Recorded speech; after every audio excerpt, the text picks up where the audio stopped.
guys, welcome back to Heaven's Secret. Okay, I was feeling a little drained after finishing recording episodes 1 and 2. So I went to go get me a snack. You can kind of see my fruit tray here. Yeah, I went and grabbed a whole fucking fruit tray to snack on. So I'm feeling a little better. Got a little pick-me-up of energy. So yeah, you know what? Let's just go ahead and do this. Episode 3, Something Wicked This Way Comes. Only endless training will help you not to be an outsider in the battle. Okay, that sounds like a lot of quick time events. As you can see, I got me a nice little complement of teacups up there. So I'm gonna be ready to go. I should have enough teacups to get through the entire update. Hopefully, it depends on how many times I replay shit. I'm not replaying the whole Heaven's Secret right now. I'm still thinking about it, honestly. And honestly, before I make my decision, I want to hear what you guys have to say once again on your thoughts on everything. So do feel free to go ahead and share your thoughts on it. Honest opinions, absolutely. Regardless of how I feel about it, I love hearing your opinions, even if they're different from mine. Because it sometimes helps me see different perspectives, and that's always nice. Chapter 3, Training. Geralt stood in front of the students and, folding his hands behind his back, silently looked at us. Then his voice thundered, without any emotion. Each of his words was short, like the blow of a whip. Today, you are going to war. A war on Earth. Many of you, although born immortal, are still puppies afraid of their own shadow. But the war is no longer a story to scare little children. It is imminent, and you will have to face it. You must be prepared. You should learn what it feels like. Geralt waited until the excitement of the students subsided and continued. You can kill opponents, but only using the skills of the soldier, whose form you take. You will be given the bodies of soldiers who once died. Is this really necessary? Will you be asking the same question when Malbonte's army attacks the school? What use are we to him anyway? Geralt went to Aster and looked into his eyes for a long time. Maybe you are of no use to anyone. Geralt raised his head and barked the order. To the vortex. I don't like Aster, like, at all. But that was kind of a legitimate question. I mean, because...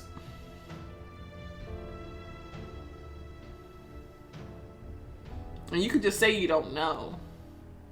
Because they don't know why he's attacking the school either. But I stopped at the very edge and looked down. I could see Earth's outlines in the distance. I thought I smelled the scent of blood, but maybe I only imagined it. It made me feel nauseous. The night of the battle popped vividly into my mind. It became difficult for me to breathe. I don't want this. How many times can we go through this? Someone's cold fingers touched my spine. The teacher's quiet, calm voice whispered in my ear. It's okay to be afraid. Tame your fear. Let it motivate you to take action, not paralyze you. You can handle it. He took off his hand. Looked around, but Geralt was gone.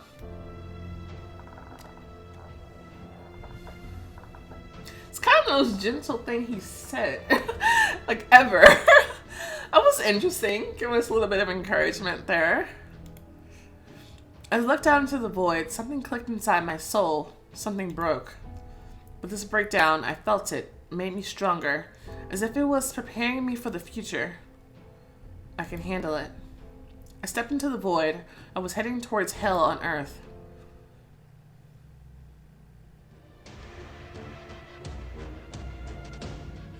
This music, though. I landed directly in the heart of the slaughter. As soon as my feet touched the ground, several bullets whistled past me. I somersaulted and disappeared behind a barricade. I examined myself.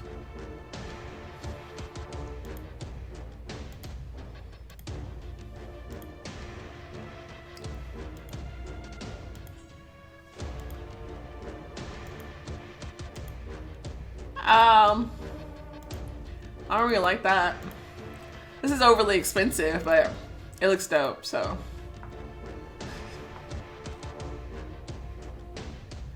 There were piles of lifeless bodies. The cacophony of gunfire and shouts. I could hear short orders coming from everywhere.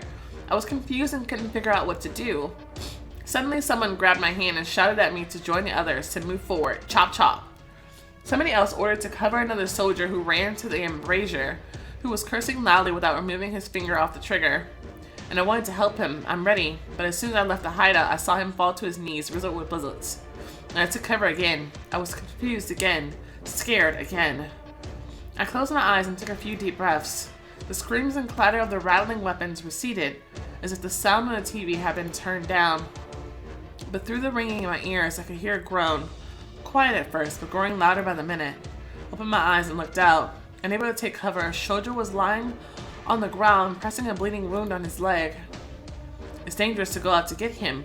It's an open field and I'll be exposed. What to do?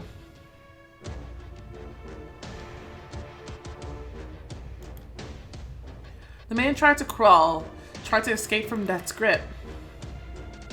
But death had already grabbed onto him with his long claws. The soldier looked at me, held out his hand, and his lips whispered a prayer. If I don't help him, he'll die. I pressed myself to the ground and crawled towards the soldier. Hold on! But the sound of my voice got swallowed by the bedlam around us. Yet the soldier saw me approaching, and a glimpse of hope flashed in his eyes. Ooh, if he dies now, I don't know what's worse.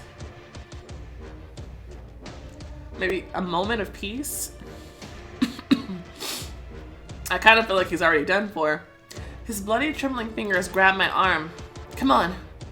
I managed to get him to the barricades. You saved a soldier. Once we were relatively safe, the pain and the stress caught up with him and drained the last of his strength. But he was alive. The carnage continued. I didn't want to take part in this battle, but Geralt's message was loud and clear. You become a part of the war whether you want it or not. This is what Geralt was trying to teach us. The war will swallow you whole and there's no escape. Therefore, you need to learn its rules beforehand. Explosion, shooting, chasing. The barricade was left somewhere far behind. I ran forward, bent as low as possible to the ground, dodging from side to side, trying to avoid the bullets. Soldiers rushed at me every now and then, but I dodged. I didn't attack in response, I only defended myself. This isn't my war. People shouldn't die by my hand. The seething desire to kill didn't sit well with me. I didn't hear the obsessive demonic whisper calling to pull the trigger. I just wanted it to end as soon as possible. But time suddenly slowed down. My immortal gaze spotted a bullet flying straight at me. I froze as if spellbound, for some reason not even trying to escape.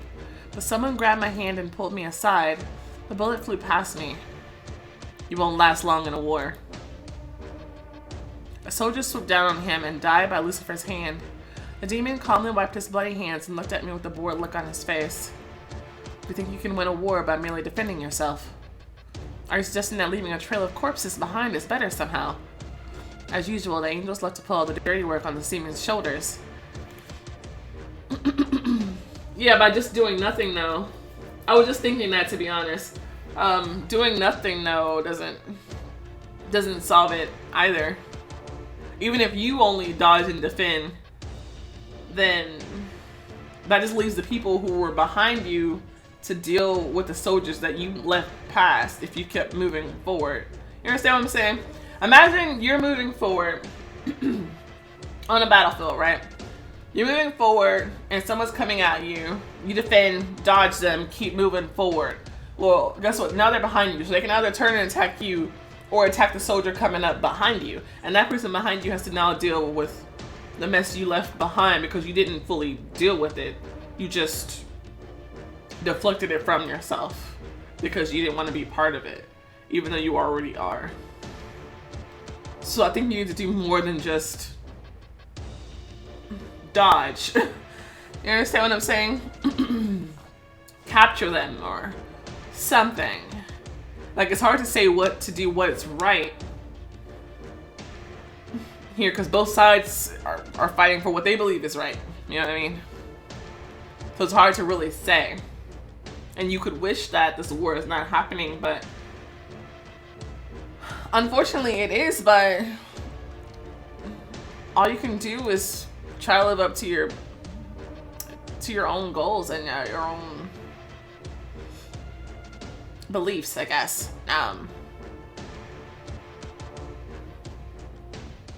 And I feel like she wasn't doing that. I still feel like she just not quite clicked yet. So this may be a good mission for her. Despite, I know she wants to get angry at what he's saying, but I think she should take it in a little bit. Of course, he's just way too brutal. But that's expected. I'm trying to figure out what's right for me, you know.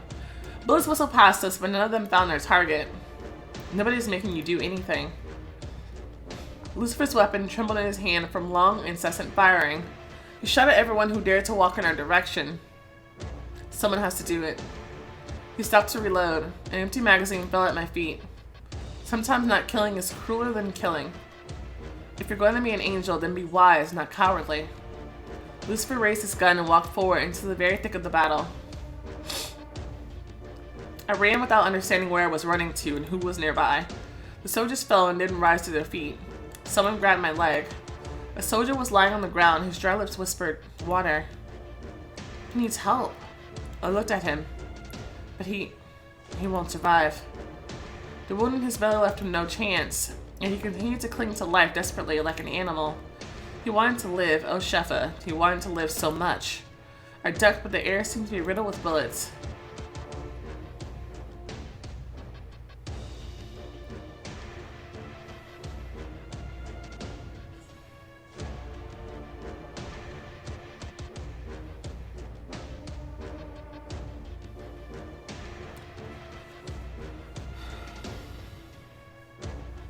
If I drag him to cover, he may survive for a little bit longer, but he's gonna die from pretty painful, very painful wounds, actually. Especially for a wound in your gut. Should be really painful. Saying he's gonna die anyway, is true, because we know that's gonna happen, but if we leave him here, it may happen more quickly, which could be a mercy, I guess.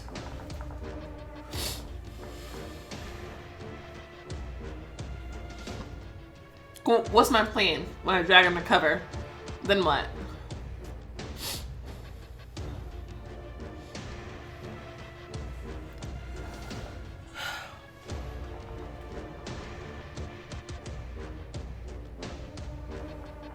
But I can't just say he's gonna die anyway. That's just not me. I don't know. Let's see what this does. I grabbed the soldier by the arms and, without paying attention to his cries of pain, began to pull him towards a half-ruined wall.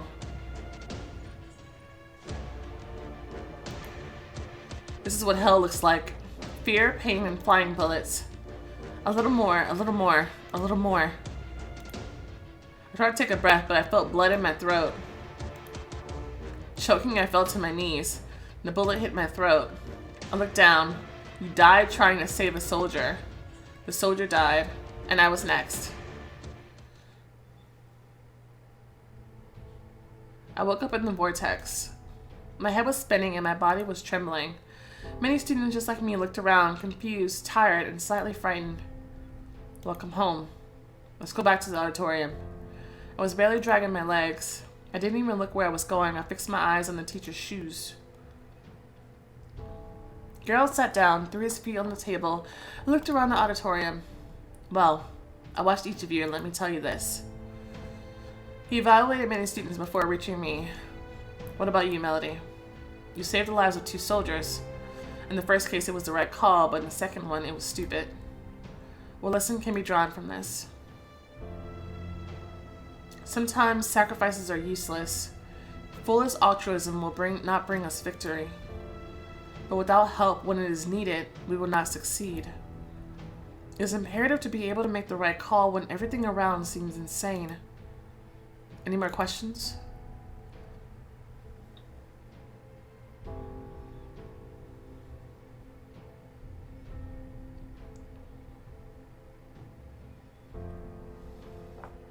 I'm just taking that in. Like, that was a really good way to say that.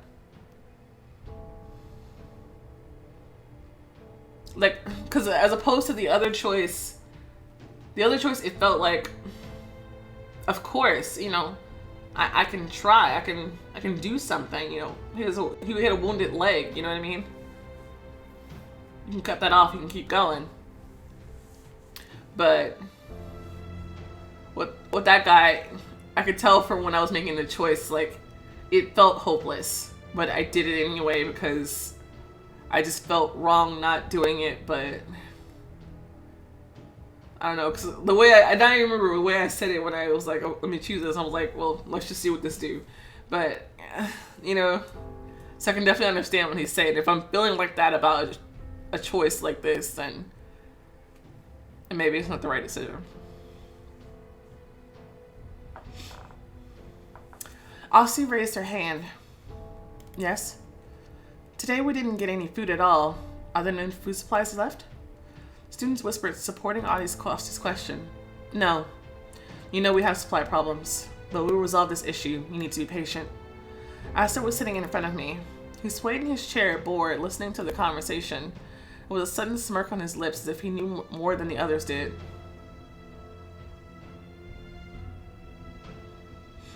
I told you I didn't like his bitch ass. He used to spy.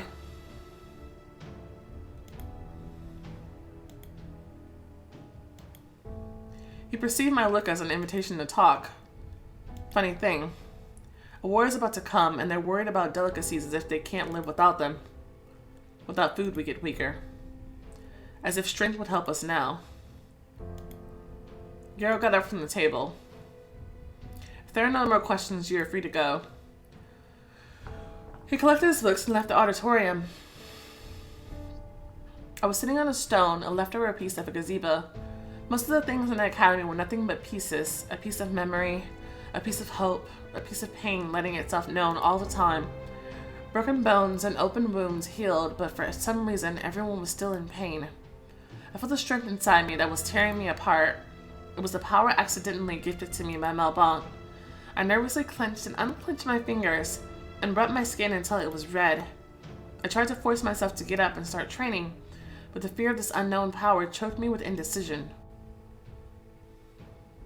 You did it. What did I do? Free me. Looked around shyly as if my thoughts were broadcast to everyone. I haven't spoken to fear since then. To Loy, human to human.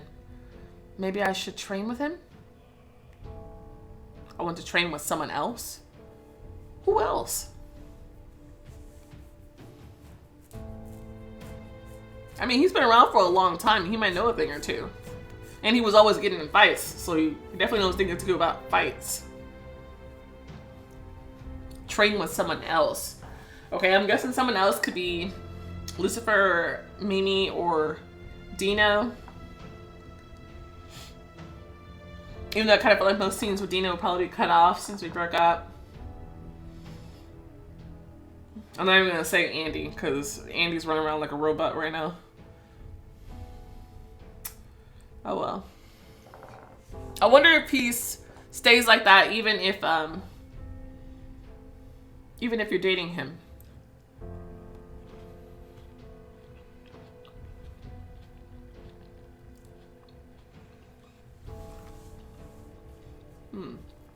I don't know. I don't know anybody who's pursuing Andy. To even ask him. He's never been a favorite. I want to train on my own. I don't think it will benefit to train on my own. I don't know anything. I think I should get more information from somebody. Let's spend some more time with Loy. Let's see what's going on there. He's probably hiding in his cave. I flew to him. I heard short, sharp puffs from the depths of the cave. I pressed myself against the wall and carefully looked out from behind it. Loy was doing push-ups on his knuckles. Boom! He's already training. We'll just join him. I could see the tense, well-built muscles on his back. I watched him spellbound. Drops of sweat dripped down his sides, lingered for a second on the grooves between his ribs, and then disappeared somewhere on his abs. Loy did push-ups for a couple of minutes, then jumped up, shook his head, and without looking in my direction said, "Do you enjoy peeping?" Oh, I'm sorry. Did something happen? I wanted to ask you something. Always at your service. I was a little confused by his smile, but quickly pulled myself together and continued. After the ritual, I gained this power. I can feel it. But I don't know how to deal with it, how to tame it. He came up to me and touched my solar plexus. Can you feel this? Yeah. All your power is concentrated here. You can control your strength the same way when you put your hand in a bag and decide on the amount of candy you want to take. He took a few steps back and waved in my direction. Try not to kill me, but knock me out. What? Come on, try it. What if I hurt you? He smirked. That's unlikely. He waved again. Come on, try it. Oh, okay. I closed my eyes, imagined scooping up some of the power and holding out my hands directed it at Loy. He only swayed slightly. You can't even move a mouse that way. Do you really have any power? Okay. The energy pool was huge. I only need to take a small fraction of it. Ha! Loy flew into the wall. The blow was so strong that his body left cracks on the wall. But this is good! We need to learn how to control it. We can't just ignore it. This is good advice. Hold on. Okay. Alright. My husband was ordering food. And I'm hungry, obviously, from having my snacks. The blow was so strong that my body left cracks on the wall. Right. Loy. I ran up to him, sat on my knees, and frantically began to examine him. Oh, that was strong. Are you alright? I think so. He raised himself a little and leaned against the wall. See? It's not that hard. I sat down next to him. Yeah. There was an awkward silence. Loy? Yes? Why did you constantly get into fights when you were fear? Loy sat up, trying to change his position, as if the question made him uncomfortable. It's difficult being a human trapped in the body of an animal, having no chance to say anything. I was full of rage, hatred, and despair. I even tried to commit suicide. And what about now? Now I can tell you about it. He looked at me sincerely, with real gratitude. Thank you. His eyes seemed to hypnotize me. I kept on gazing into them. You're welcome. Loy pulled away from me a little, and I suddenly realized how close we were to each other. He jumped up, held out his hand, and helped me to get up. Will you live in this cave? I have nowhere to go. You can live at the academy.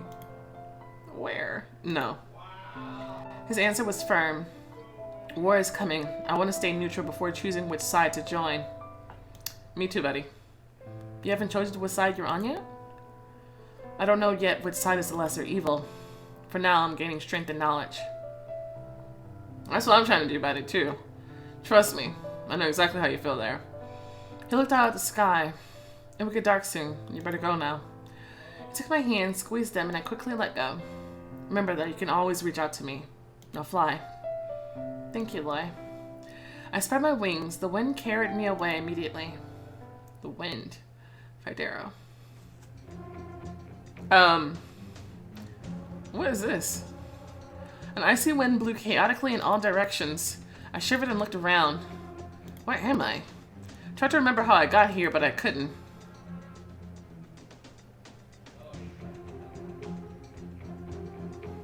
Oh my god.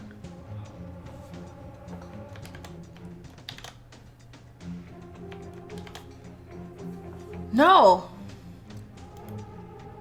I saw unfamiliar faces of angels and demons standing around the child Malbon. Calm down. We would not harm you. I cautiously approached him, but he backed away, continuing to shout. No! His scream sent a wave of energy that swept away half of the immortals. Some of them didn't get up. Stop it! We would not harm you. I took a few more steps towards him, but Malbon screamed in rage again. Why can't you talk to him from the distance that you're already at? No. I instinctively covered my ears. No. The immortals did the same, but it didn't help them. One by one, they began to fall to their knees, and then to their sides or on their backs and no longer moved. The cry of the child killed them.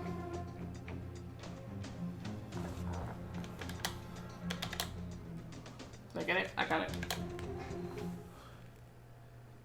Whoa! That's like that one dude from Marvel. Like, any sound that he utters just completely destroys everything. He's like an Inhuman or something like that.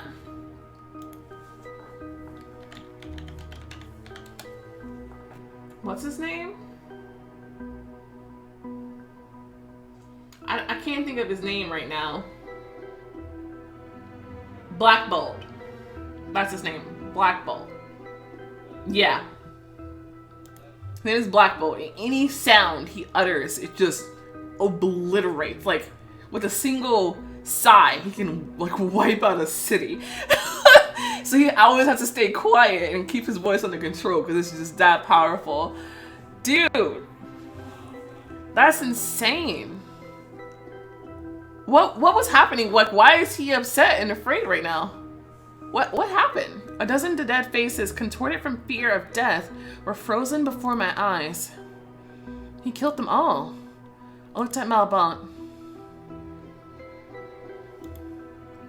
He was breathing heavily, gasping for air, and his shoulders moved quickly up and down.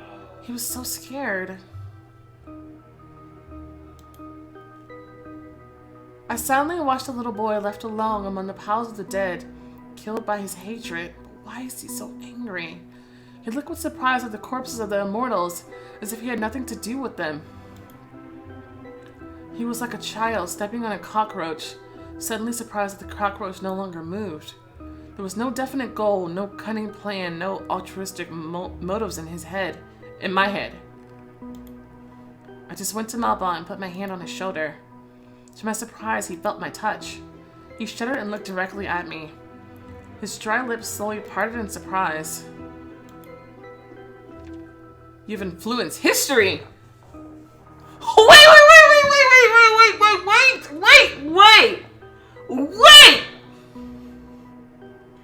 That's not what I expected!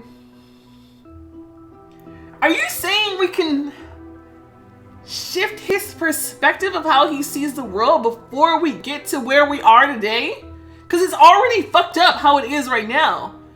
I kept thinking, like, how do you fix this? How do you fix this? How do you fix this? You go back. I didn't think that was a possibility. What? Wait, okay. See, this story has me back and forth because now I'm excited again. This is exciting.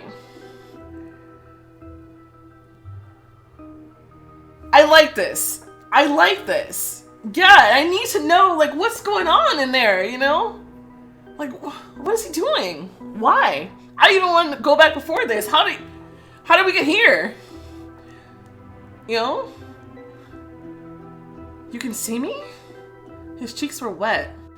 With one quick and light gesture, I brushed a tear off his cheek. Malbont raised his questioning, pleading eyes at me, but I immediately began to move away from the vision, away from Malbont. He twitched, stretched out his hands as if he was trying to reach me, but in the end, he didn't run after me. He just watched me move away from him. Soon, Malbont turned into a distant image, somewhere on the horizon, and then completely faded into darkness. Whoa! Whoa! So is that what it means to build your relationship with him? Because, see, that's different. I don't want to support a madman, but that's different. I like that. Night. Silence. I was lying in bed, trapped in my own blanket. It was a dream. A vision. My heart was pounding anxiously in my chest. I was trembling, unable to calm down. I pressed my back against the wall, wrapped my arms around my knees, and stared blankly at a random point in the room. It was a sort of meditation. Mimi snoring in the background helped me calm down. I wanted to lie back, but a shadow flickered in the corner. Sorry, my husband again. It's like problem with the food. Huh? The shadow stepped away from the wardrobe and I could see someone's silhouette. I raised my torso up and peered into the darkness. Suddenly the shadow moved quickly and pounced on me. Someone covered my mouth. I could feel the smell of pine trees and river coming from the big, harsh palm. The smell seemed so out of place that I opened my eyes. Interesting. He remembered me and he came over. He's like, what are you doing? Get into my head. Okay, let's see what he has to say.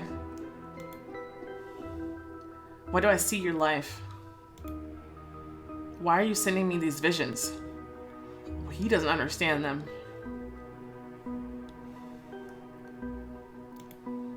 He pushed me into the pillow, covering my mouth even harder. I started to choke. You took my powers. Yeah, okay. Because, yeah, I have the power to take your powers. You realize you gave them to me, right? This is your fault? I looked into his demanding eyes. There was a lot of hatred in them, but there was something else, too. I was paralyzed with fear and couldn't see past the only thought in my head. He's gonna kill me. For a moment, this seemed to be his only desire, but he suddenly shuddered, pulled away from me as if burned, and rushed back into the darkness.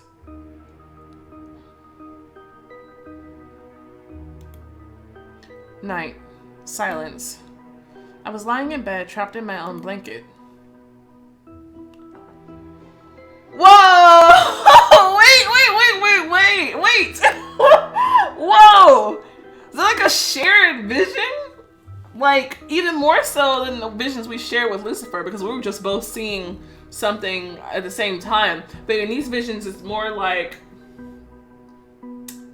they can like see and communicate in the visions together. Like he was here, but not really. Like he was in we were in each other's minds. Kind of like I don't know if you saw the Star Wars movie. What was it? Not The Last Jedi. The Last Jedi. One of those. Maybe the one before that. I don't remember. You know, where Rey and old dude, they were like connected. They can kind of communicate even though neither one of them were physically in the same space.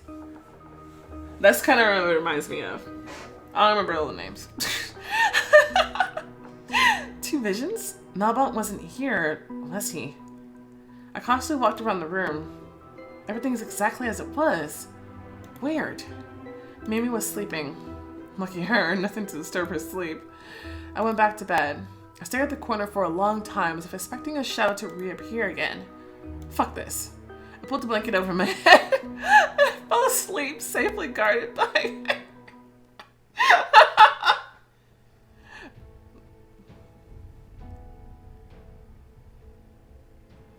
In the morning, Mom called me to the student council hall. I was the last to come. Geralt, Miss Alina, Demon Mammon, and even Crowley and Lulu were already sitting at the table. Why am I here? Sarah Crowley didn't look good, but way better than a week ago. When I entered, Mom turned to me with a severe expression on her face. Come in. Sit down. There are almost no immortals left at school who can be trusted. But as you know, we have a rat among us.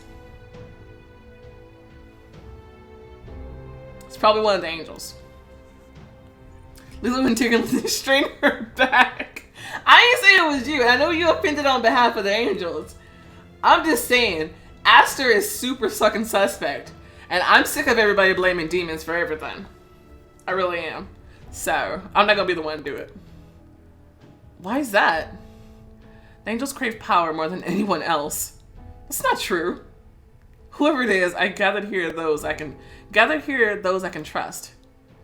What an honor. What's wrong, Rebecca? Mom sat down at the table. I ordered to check all the books and important amulets that are kept in the academy. We discovered that the amulet to cloak one's energy was missing.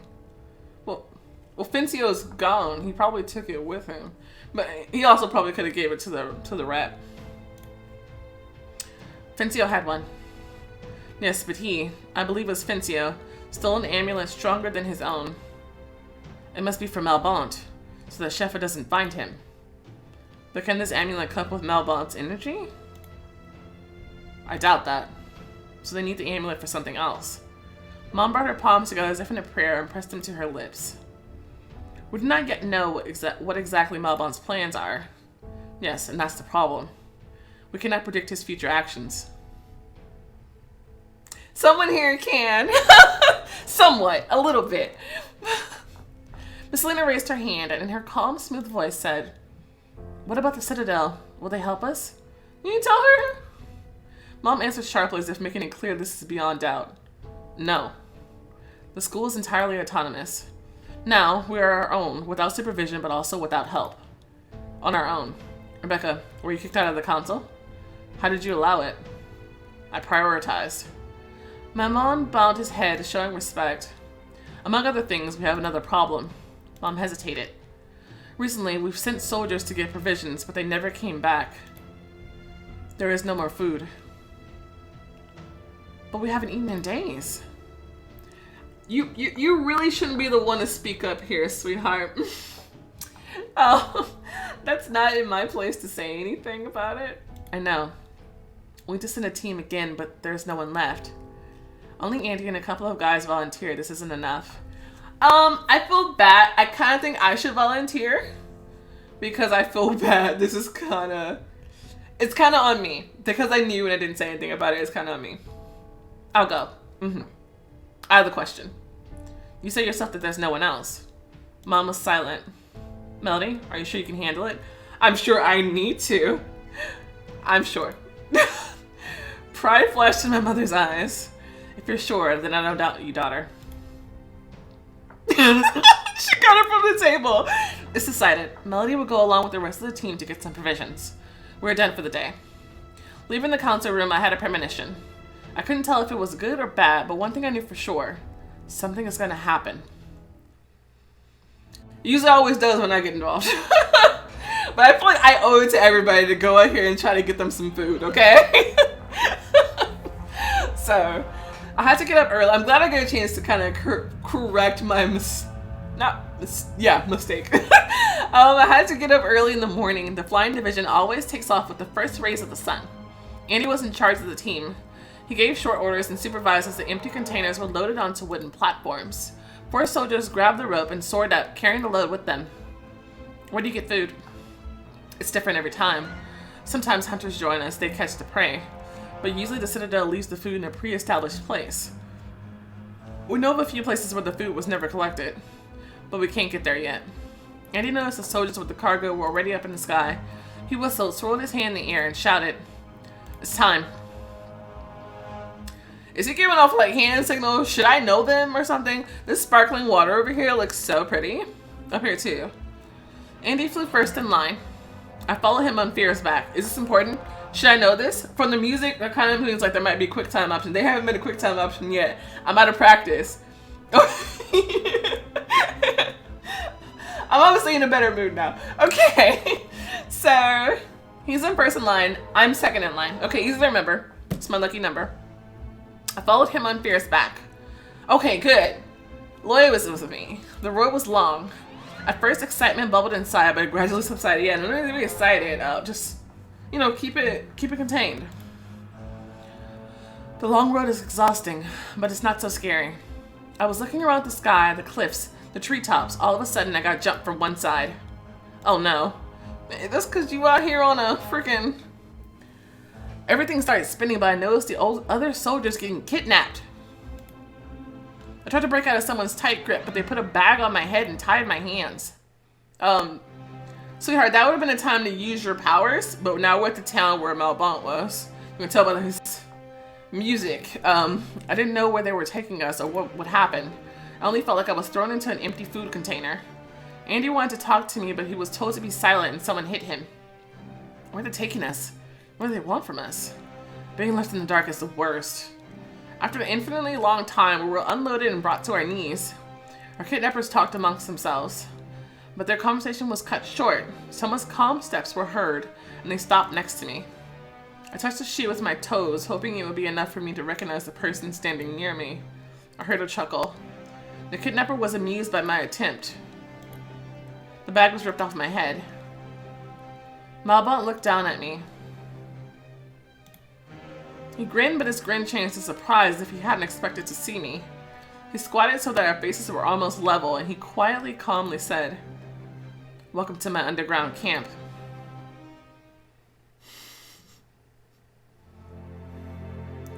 Alrighty then. You must live under the same roof as your enemy if you want to get to know them. I actually do.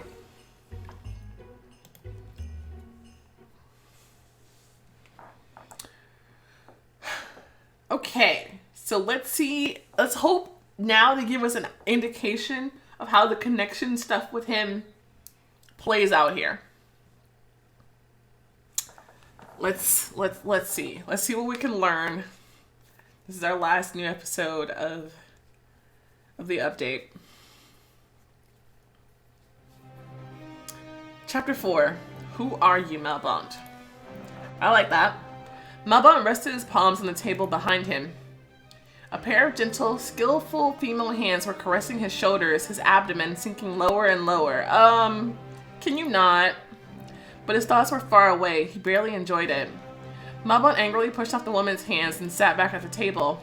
The girl blinked deliberately in bewilderment. Get out. I have no time for you. She silently got up from her knees and left him alone. Malbont looked at the maps and the figurines. His gaze rested on a handmade angel. He took it and spun it in his hands. The Citadel is deliberately silent about my appearance. They don't want to spread fear. And they can't. Our previous victory won't help us win this battle. We shouldn't get cocky or allow any sort of weakness. What? What victory exactly? Is he considering the battle at the academy his victory?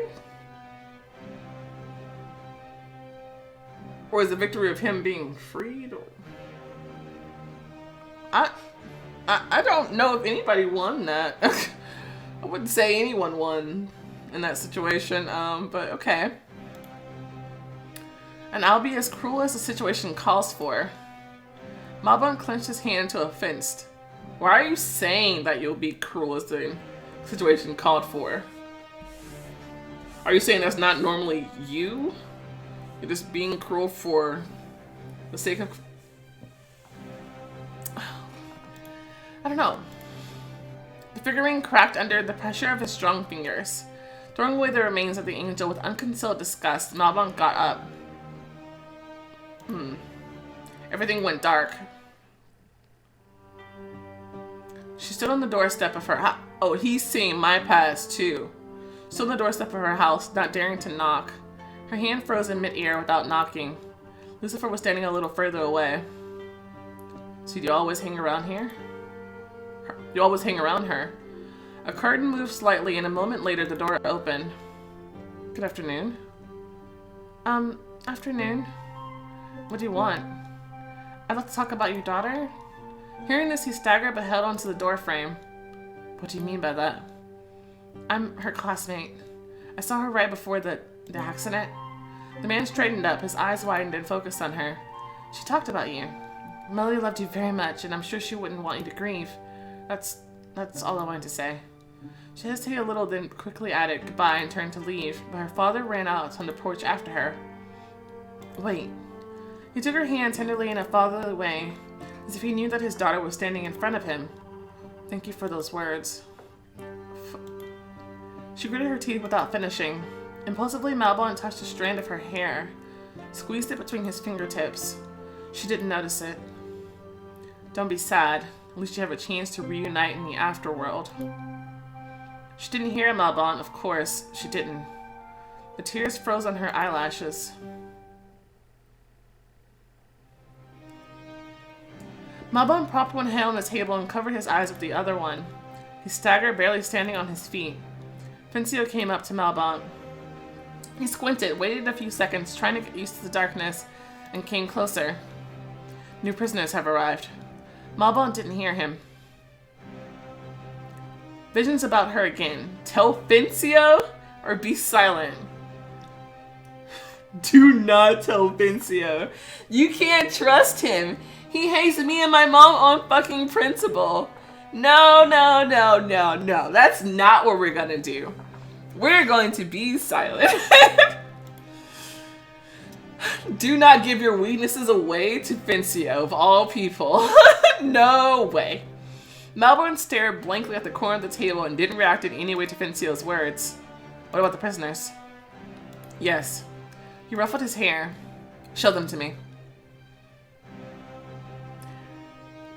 I'm not going to trust Fincio with no kind of information. I'm sorry. I'm not.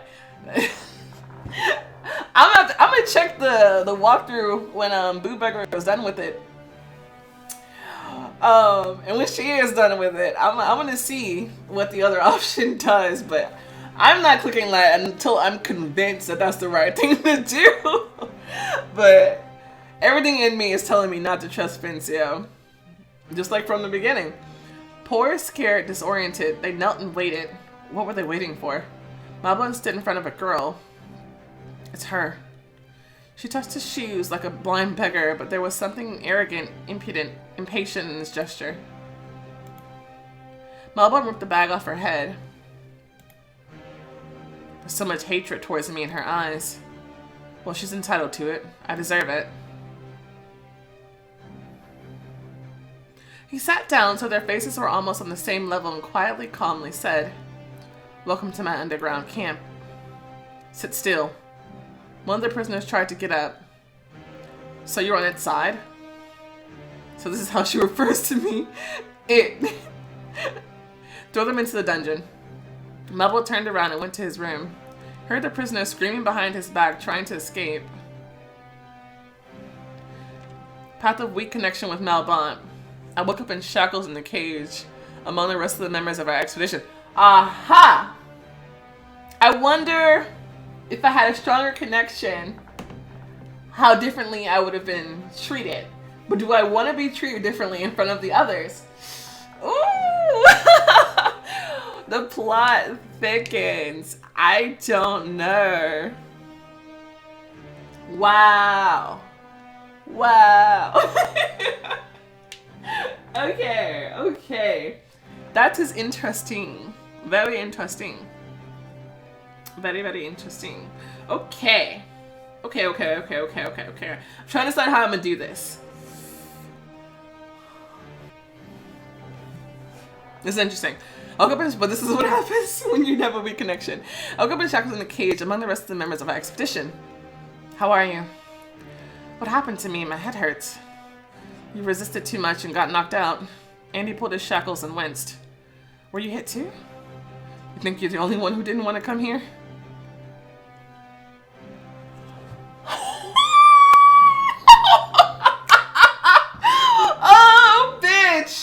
Oh, bitch. Okay. You remember this from season 1. I made sure to replay that shit and make sure that he did not think I was a bitch or a snitch. Okay? So he does not hate me.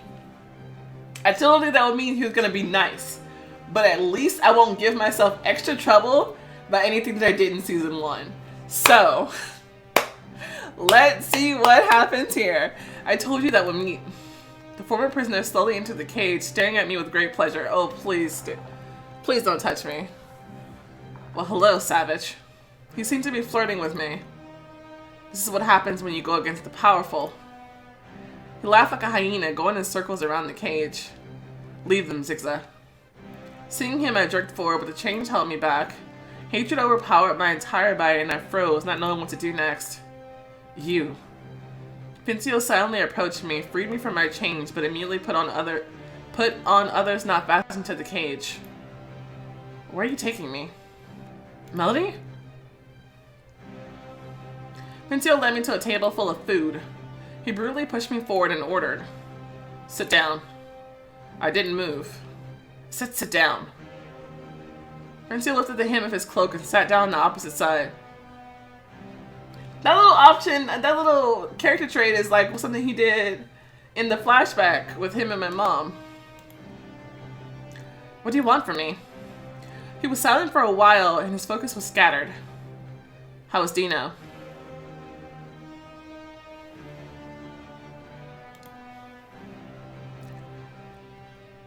What should I tell him? Tell the truth or hurt him with your answer?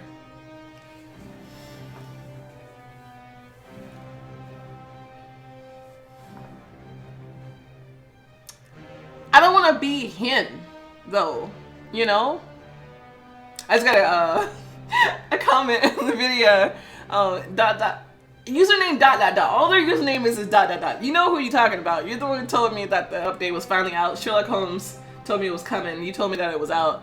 And I told you thank you, and you just said, of course, with some happy faces, so thumbs up for that. I just happened to see it. But yeah. What should I tell him? I don't want to be him. I don't want to be him. Look, so...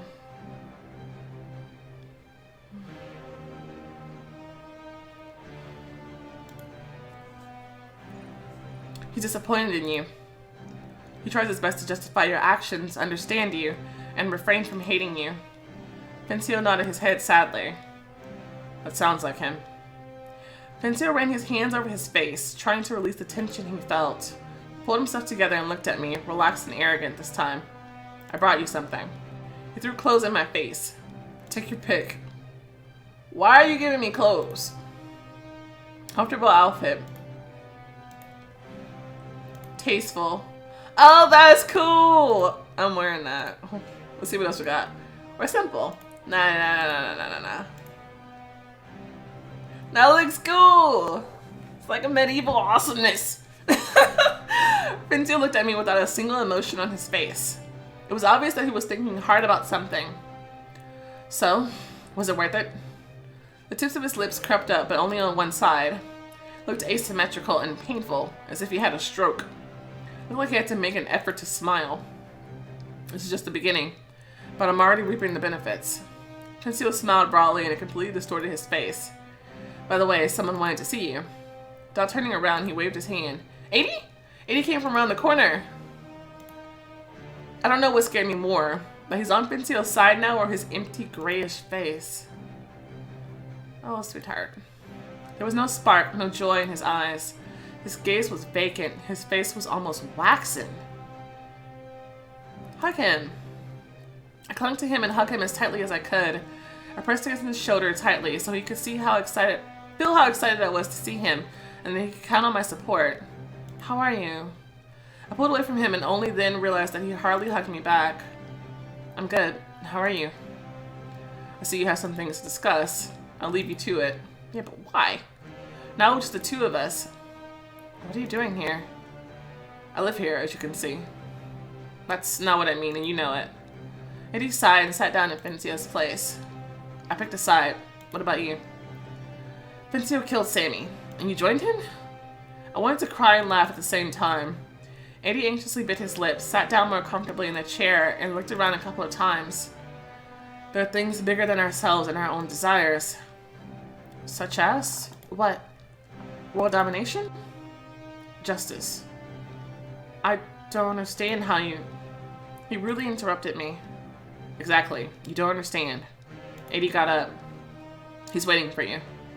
Who? Without answering, Eddie took me by the arm and led me somewhere. Justice. Did he try to take this as his chance to get close and then kill Malbont?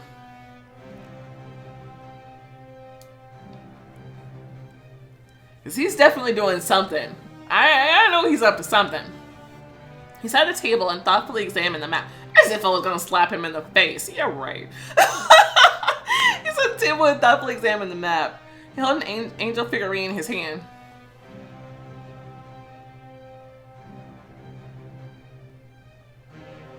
I see doing the same actions. It's like we're going in circles in time. And what? When I entered, he looked up at me and froze for a while, not showing any emotions. His wings have changed shape. Looks like he's recovered from the ritual. Thank you, Edie. Were they different from how they were a little bit ago? I don't remember. I'm sorry. Thank you, Edie. You can go. Eddie bowed slowly to him. Before leaving, he looked at me with some kind of persistent, meaningful look, but I couldn't figure it out. I don't know what you're saying, babes. I'm sorry. Malbon threw the figurine on the table. It rolled, then stopped. I was able to get a closer look at it. It wasn't an angel at all. The figure had a horn on one side and a halo on the other one. One of its wings looked more like a bat's wing and the other looked angelic, but the halo and angelic wing were partially broken as if on purpose.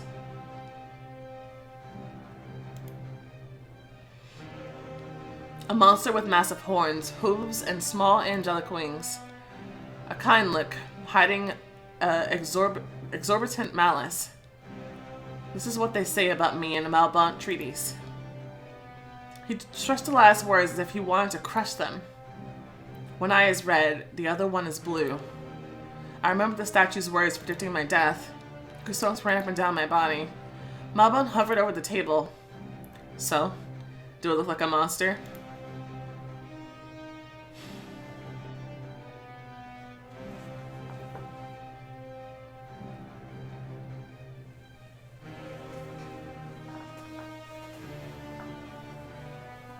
Does he have Bonnett's memories? I don't know. Because if he does, he knows the answer to that question. He knows they have the same face. Do I go full on, no, absolutely not, or keep silent? This is my chance to talk, though. I need to talk. And no, he doesn't look like a monster. Obviously not.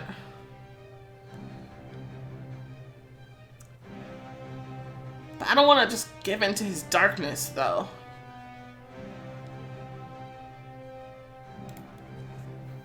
Malbon looked up. His black eyes were probing me, painfully devouring me. That's what he wanted. He asked me in a quiet yet mocking voice. I don't. No. Malbon jumped up, walked around the table, and sat down on the very edge next to me. Without asking permission, he grabbed my chin imperiously and lifted it. Our eyes met. I jerked my head, trying to escape from the captivity of those black pupils, but he wouldn't allow it. What do you need? You think I'm a villain? A vengeful madman? I don't know, so I'm trying to figure it out. That's what they say about you. I'm not. You've proven otherwise so far. He let go of my chin but didn't move an inch. He kept staring down at me. There's so many wars back on Earth, and most of the time one could never tell who's right. They're fighting for their grand ideals, for their goals. I'm an idealist. I want the scales of Nemesis to finally level. I want justice. But at what cost? There's a price for everything. The law of harmony. Bont would never do this. I burst out. I immediately fell silent. Malbon was also silent. His silence was oppressive. After a while, he quietly asked, would you like to see Bont again? You won't show me. Don't tease me like that. Because of me, Bont is gone. I shouldn't have freed him. I asked you a question. Would you like to see Bont again? I would. I'm sure he's still out there. And he can be reached. Malbon threw his head back and burst out into loud, mocking laughter. What's so funny? Bont was not a full-fledged person. Imagine if you were stripped of all the bad qualities that you have. Yeah, that's what I thought. Yeah. Would it still be you?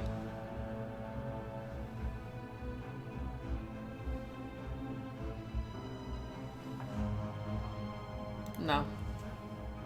Malbon sighed in relief. That's right. Glory. I mean, but that's the truth, though. That's kind of what I've been saying. Like, he's sweet and everything, very, very sweet, but it's not okay to just crush all the darkness inside. This is what happens as a result. Because they were scared of him. It appears like, as a child, they didn't understand how to deal with him, so they decided just to shove away the darkness as best they could and try to control him. But it's not the right answer. They need to find harmony. They need to find harmony. There it is again. He bent over me. Bont is me. Do you understand? That's what I was afraid of. He can't return because he never went anywhere. Malbon's eyes started to peruse my body. Looked at my body from head to toe, but more like a cold-blooded scientist than a seducer. I remember our every meeting, Melody. Malbon got up and began to circle slowly around the table, tracing it with his finger. I remember your concern for me. If it weren't for that, our conversation would have been very different. Interesting. Interesting. What would he be saying right now? Like, had I not done all those things to connect with Bont back then? Interesting. Where are the others I flew with? What's happening to them? Do you want to join them? Yes. He sat down again on the edge of the table next to me. I have a better offer. Join us. Before I opened my mouth and spat in his face, he firmly added, it's a one-time offer. I was killed because of you. My friend got killed in Winchester. She was killed because of him. And you seriously asking me to join you? I laughed in his face. Yes, I recognized Bont's naivete.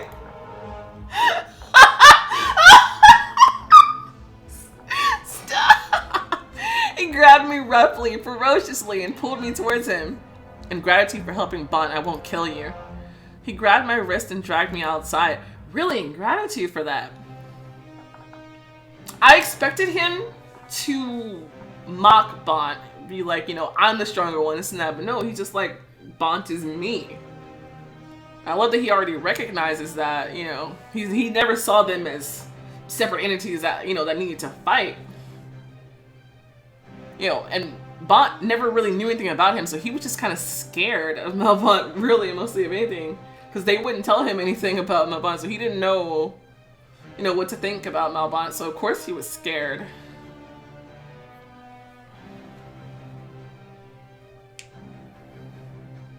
I like this. I like this. Malbont strode quickly. Let go of me. He was pulling me along without paying attention to the fact that I couldn't keep up with him. I wonder... Well, it didn't give me a flag or anything that says, because of your weak or strong connection to him. I think she would have refused him either way. I was wondering about that. I was wondering, had she had a strong connection to Malbont, would she have accepted? I don't know. He dragged me furiously, mercilessly, if I were a sack. Let go. I don't think so. It seemed that he was doing this on purpose to humiliate me in front of everyone. Malbont seemed to say, look how pitiful and weak our opponents are. He opened the door, pulled me inside. He pushed me against the wall and chained me to it. What are you doing? He pressed so close to me that I could feel his breath on my cheek, and then he hissed through his teeth. I want you to understand that I'm no longer Bont. He headed towards the exit. No, don't go away. Don't leave me here. Malbont froze the door, turned his head, but didn't look at me. He seemed to be tormented by doubts, but didn't dare to do anything. Malbont. Finally, he looked into my eyes, but immediately darted out of the room. I waited for him to come back, but Malbont didn't return. An hour passed, 2 hours, 5 hours. A day passed.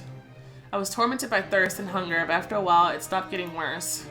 At some point, I started ignoring my hunger. Who's here? I began to see flickering silhouettes somewhere in the dark.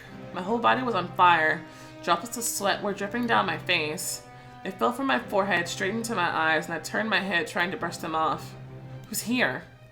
The shadows moved. Sometimes they were getting closer. Sometimes they moved farther away. They danced and twirled. Get lost! I screamed into the void. Suddenly a shadow jumped from around the corner, clung to me, and touched my eyes with its long, black, thin fingers. She pressed on my eyes. The dungeon became completely dark. I'm sorry, was I just blinded? Whoa, what's up with this statue? That's pretty cool. It's like a skeleton dude. And some chick. That's pretty cool statue. I kind of like that. Malbont lay on the ground, arms and legs outstretched to the sides. He looked at the sky.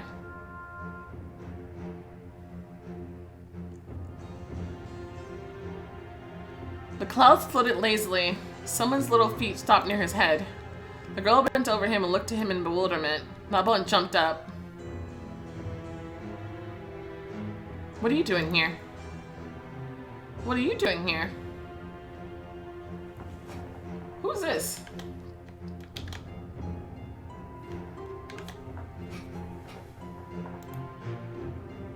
I have to be here. That means I have to be here too. You're stupid. You're mean. Malbont jerked back away from her. Tears welled up in his eyes. I'm not. Sorry, I didn't mean to offend you. The girl stretched out her pinky. Aragon says that that's what they do on Earth when they want to make up. Malbont looked at the girl's outstretched finger, puzzled. Taking a few seconds to think, he held out his pinky. Okay. and shook on it according to the funny earthly tradition. How nice. A woman jumped out from around the corner. Her dress made noises as she moved. Uh-oh. Busted. Who is this, Bont?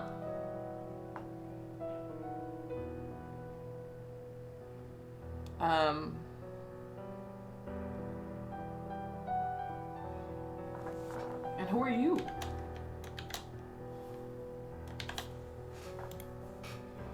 I don't know. The woman's eyes widened the minute she recognized the girl. The woman clung to the child, grabbed her hand a little roughly, and said, "You're Eragon's sister. And you're the mother of MALBONTE'S." The girl perceived it as a game. Yes, she is my mother. So what? I said, Mom. The woman gasped. Be quiet, Bont. What have you done? The girl jerked her hand back, trying to free herself.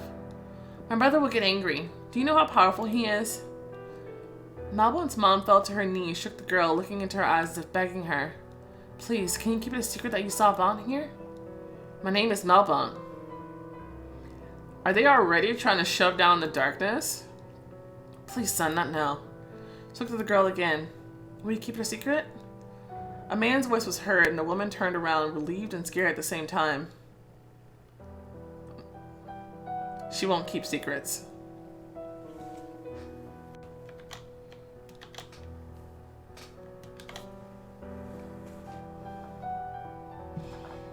That's his father. So his father really is a demon. His father's a demon, his mom's an angel. The shadows swirled in a circle. They began to close in on me, and they made the dungeon seem darker. In the darkness, I heard an awful animal voice. The voice said something in a language I didn't understand. I kept repeating something, whispering, insisting, but I didn't understand. I didn't understand. I was trembling violently. Someone put a cold rag on my forehead and constantly kept me from falling off the bed. I couldn't see where I was. When the tormenting visions left me, I could see someone else's face bent over me. I heard a familiar, commanding voice. She woke up. You can go. The stranger left us alone without further ado. Exhausted, I just turned on my side so I could see MALBONTE. What the hell happened to the mirror? He was sitting in a chair next to the bed. Have you seen my memories? I nodded. Do you know why you see them? I shook my head. Every immortal has a hidden power that he can develop. Oh wait, so you're saying the memory thing is not... And this is why I couldn't use it in battle? So the memory thing is my power. All that crazy force that I can exude is his. I thought the memory thing was his or whatever. And that's why his energy latched on to me that way. I don't know. Every mortal has a hidden power that he can develop. Your power is to be an empty vessel, capable of absorbing some of mine. An empty vessel. My power is to be an empty vessel. Only I could fill you, and only you can balance my destructive power. Wait, are you saying... Huh? My power specifically is tied to him. What? MALBONTE spoke in a calm, even bored manner. But despite all his apparent calm, I could feel the power within him, and it was like nothing I've ever encountered. A key that fits only one lock. He looked closely into my eyes. Why does it have to be us two? The fever made me weak, and I was struggling to speak. MALBONTE looked at me for a long time, as if trying to decide whether to tell me or not, but in the end he just shrugged. He got up from the chair, came closer, and bent over me. I'm not as strong as I used to be. Because of you. You have great strength, but it's mine. Mine, do you understand? He squatted down so that our faces were at the same level. I realized very quickly that you saw my memories. Do you know why? I shook my head. Because I remember you. You were there. Your relationship with MALBONTE improved. He carefully looked into my eyes. There, on the very edge with me. You touched me and I saw you. You came closer to me and whispered, I remember you. I was scared, and your touch calmed me down. He pulled away, and his face became stone cold again. Malbont returned to his chair. He put his hands on the armrest. He was serious and kept staring at me without blinking. I'll be kind and gentle to you for now. Just decide that? Okay, sure. Why? I want you to understand that I'm not your enemy, and we can be on the same side. Oh, Mr. One-Time Offer, huh? What are you even doing? What are you doing? But if you refuse, if you choose the wrong side, believe me, I'll become the most merciless enemy you've ever met. Why do you need me? Because you helped Bont, and because you have my powers, obviously. I'll win this war with or without you, but it'll definitely be easier and more pleasant with you. I don't believe you. You don't have to. There have been many rumors about me, but I'll dispel them all. Are you ready to listen to my side of things? Yeah. Definitely. That's what I've been waiting for. I saw his eyes sparkle with satisfaction. Bond with Malbont is growing stronger. My mother was an angel, my father was a demon. Okay, we're starting from the beginning. Okay. Finally, some answers. Thank you. There was no law of segregation back then, and I was one of the first children born like that. Yeah, the law of segregation came because of you. Everybody's so scared because you turned out like that, but I don't know if that's just because he was the... I don't know. They blamed it on the union, but I don't know if it was necessarily just because of the union that he's this powerful. And even still, even if he is this powerful, I feel like they handled him wrong. I definitely still feel like it's their fault that he turned out this way. There was no law of segregation back then, and I was one of the first children born like that. It was all one of the first. There were others. It was all about the previous wars between hell and heaven. Peace brought love. At that time, many children died due to the instability of the world, including children of angels and demons. But I survived, and I was stronger than many. They began to fear me. I did something. He fell silent. It was clear that he was overcome by conflicting emotions, so strong that even he barely managed to hide them. I did something, and the hunt began. I wonder if that's tied to the little girl? What have you done? No. Tell me. No, you're not ready. It's too early. In the end, they decided that I was dangerous and that my powers should be studied. I don't think he wants me to judge him.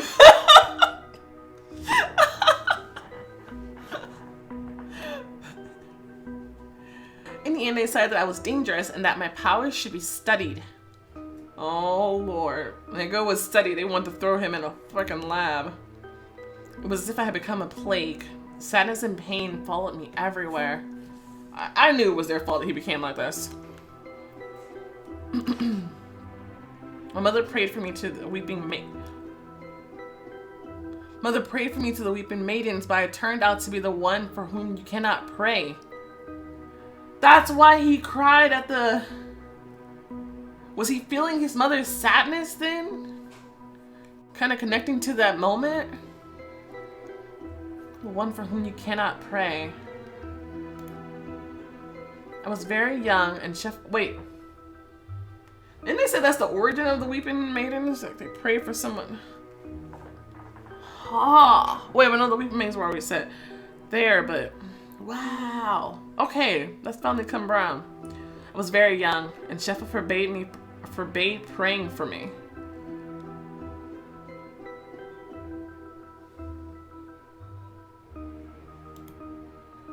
The angels, realizing this, decided to protect me from everyone. But the parents couldn't let the angels take their only son away from them. So they kidnapped me and hid me in the maze. The maze. Okay, now that's coming into play too. Mom held me in her arms, pressing me more tightly with each step. Father ran behind, constantly looking over his shoulder. Where are we going? Don't be afraid, Bont. Don't be afraid. Why did your mom call you Bonk? His face looked like stone, stern, cold-blooded, and sensitive. But I noticed a bitter grin flashing across his face. It's my birth name. Mom saw only the good in me. But because of my dark side, everyone added Mal to my name. Even my father started calling me that. But you didn't like it when your mom called you Bonk, did you? No. Why? Because I'm not Bonk. He continued the story, ignoring further questions.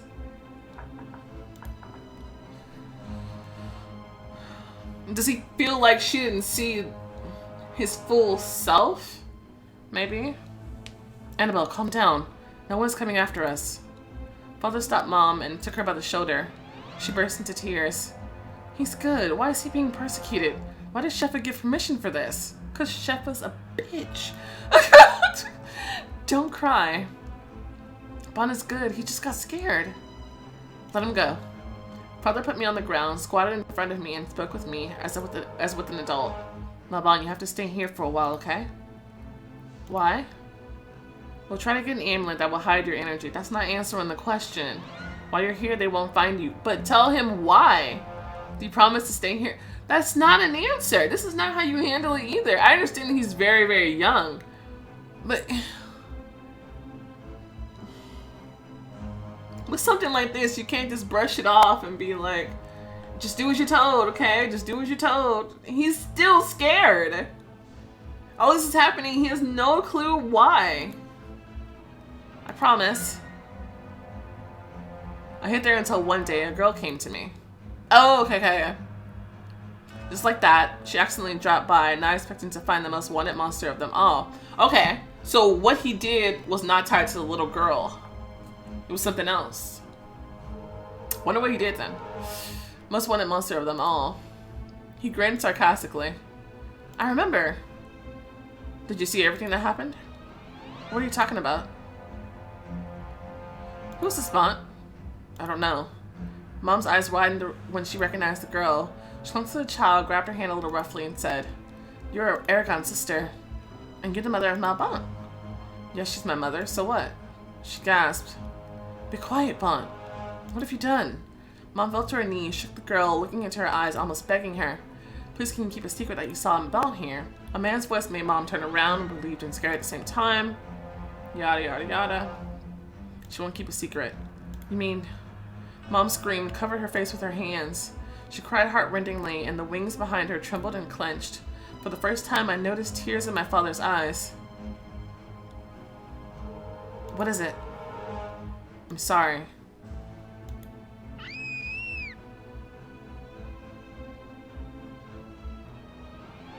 She barely managed to scream, and her cry was like the squeak of a kitten. The girl fell dead at her feet. Oh! Oh, shit, dude! Whoa! This is the first murder of a child. And the blood of this girl soaked into the ground and poisoned the maze. The curse of the Garden of Adam and Eve. From now on, everyone who entered here became hostage to their fears and desires.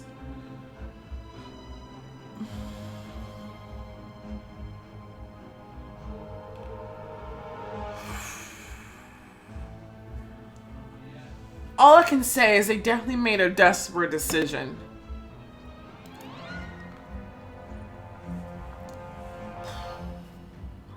Yes. He thought about it. Yes, they were driven by despair. Oh, the curse says something. I'm sorry, I missed it.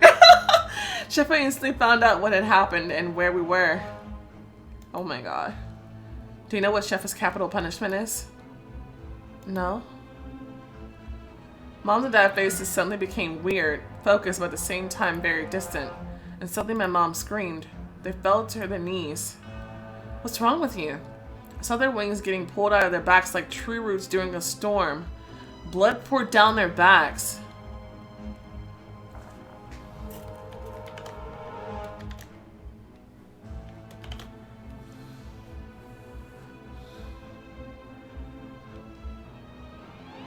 Simple as that. No trial or explanation. Sheffa decided that on his own, he doesn't ask anyone for permission. The ground under their feet cracked wide open, like a path leading a sinner into hell. They fell through. I threw myself on the floor, but the gap began to close. No! I stretched out my hand to reach them, but I couldn't. I was left alone, scared, lost, embittered. I ran as fast as I could, but they surrounded me in the end. That vision's when you killed them all. Yes, that was after Sheffa tore off my parents' wings and sent them to Earth. I was so enraged, my pain killed almost half of the angels and demons nearby. I had a terrible power that was impossible to control. And then Sheffa split you in two? Yes. Malbon straightened up, strolled to the fireplace, and stood beside it. All this because he's a little bitch and he's too afraid of a child to just treat him like a damn child. What the hell? Take care of him. Teach him. Like, you can't convince me that what this child did was so bad that it deserved all of this. That it needed to lead to all of this. And then their plan was to rip him away from his parents and study him like a fucking lab rat. Well, of course they took off with him. What did I tell you when it started? Sheffa is the villain of the story. I already hated him. This just makes it so much worse. I hated him without knowing any of this. This makes it so much worse. Jesus, I can't with him. Oh. He had the chance to explain himself to me. That whole thing where we met him. That was his chance to show me who he really was. He gave me nothing but an arrogant asshole.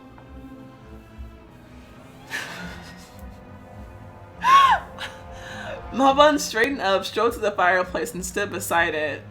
The light of the flames underlined his profile. His face looked cruel and uncompromising. Since birth, Malbon has been persecuted for who he is. He was hated and feared. Fearing losing him, the parents took the girl's life and Sheffa took them away from Malbon. He was alone, always alone. Without turning to me, Malbon spoke up. It's late. You can stay here if you like. Other rooms aren't so welcoming.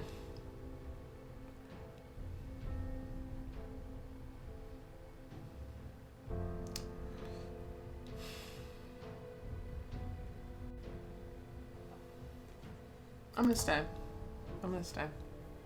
Swift turned to me as if it wasn't the answer he expected. Then he nodded.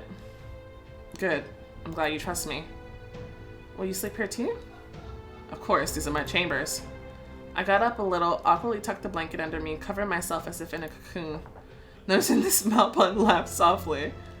Don't worry about that. He sat back in the chair. He didn't look at me anymore. He fixed his gaze on the fireplace. Dancing, railing tongues of fire reflected in his pupils. The flames made him look even more sinister and ominous.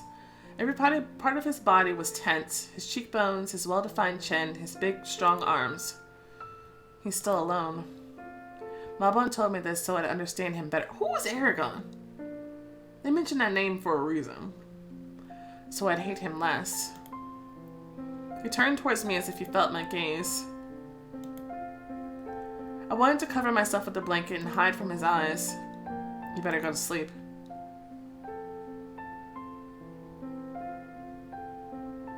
Alright. I obediently closed my eyes. I woke up in the middle of the night feeling feverish. Visions flickered so quickly that I couldn't keep up with them. I saw distorted figures coming at me, and they frightened me. I wanted to scream, but I couldn't. Instead, I silently twisted and turned in my bed, until I felt someone's hands holding me tightly and heard a voice whispering in my ear. Don't be scared. You'll get used to my presence. It enhances your strength and visions. Oh. You have to power through. This time, he brought the basin of water himself, dripped a rag into it, and then placed it on my forehead. His hands felt so hot compared to the cold rag. Before plunging into heavy sleep again, I whispered, "Thank you." When the fever subsided, I woke up again. Malbon was sleeping in the armchair. He looks nothing like the monster they described. I remembered his eyes, furious, ruthless. But he can be that, forced to. Next to this monster, I was calm, and it scared me more than anything else.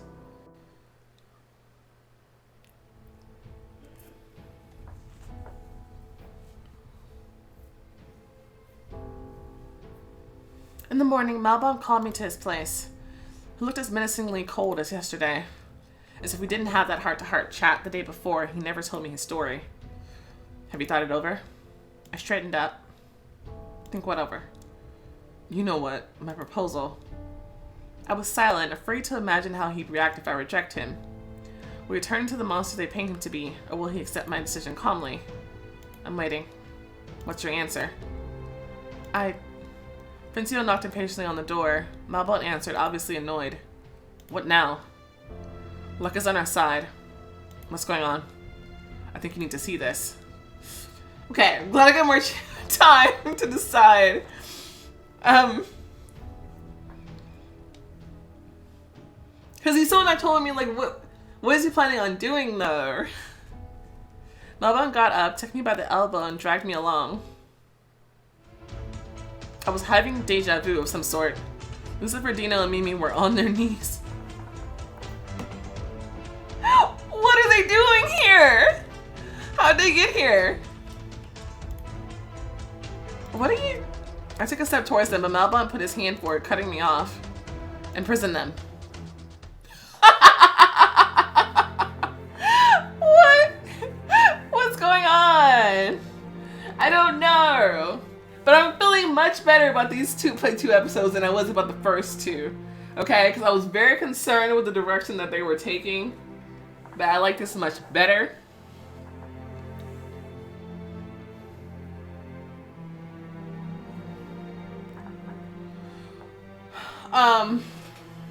Yeah.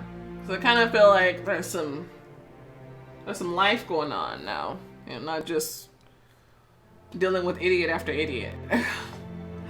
Like, you know. I feel like it was in these two chapters, you know, we learned more about our powers. We finally know exactly what our powers were. And like, why was I created specifically for him? And they knew that before. Or was the power given to me as I became an immortal? Or has something always been inside of me and I need to die to, because no, but I thought Vinci only killed me because specifically, because I am Rebecca's daughter, but also because I fit the prophecy criteria. And was my power like just an accident at the moment? Like, did it just come up at the moment, or was it something?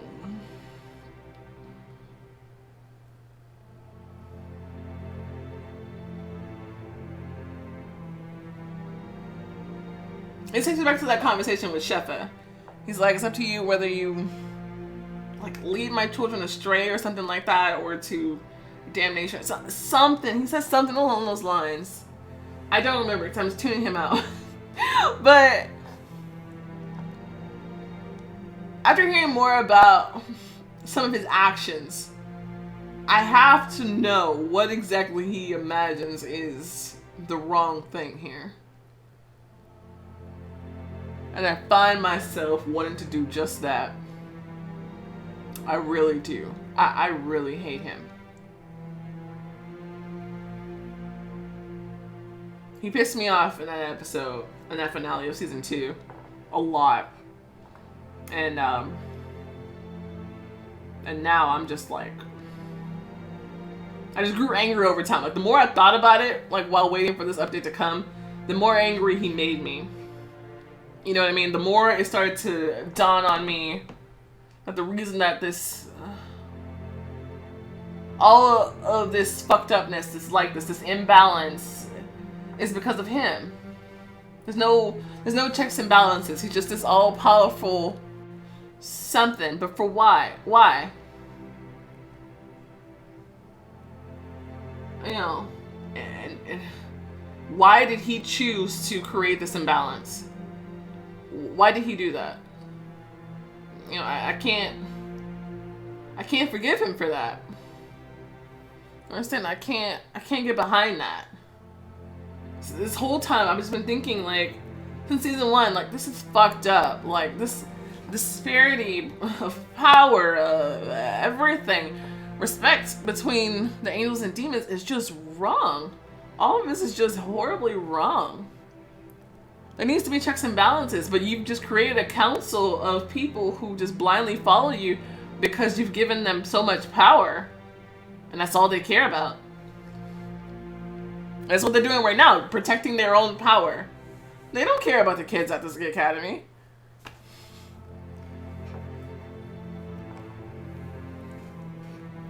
Which means you don't care, because you let them decide this, because you know what they've decided, and you chose to let them do this. You know? And then when you decide to intervene, like, is that what he meant by Malbont forced him to intervene? That? Like, he's a fucking child. Like, Malbont didn't force him to do anything. And just thinking about him saying that, Malbont didn't force him to act the way that he did. He chose to do that and be unnecessarily cruel and unforgiving.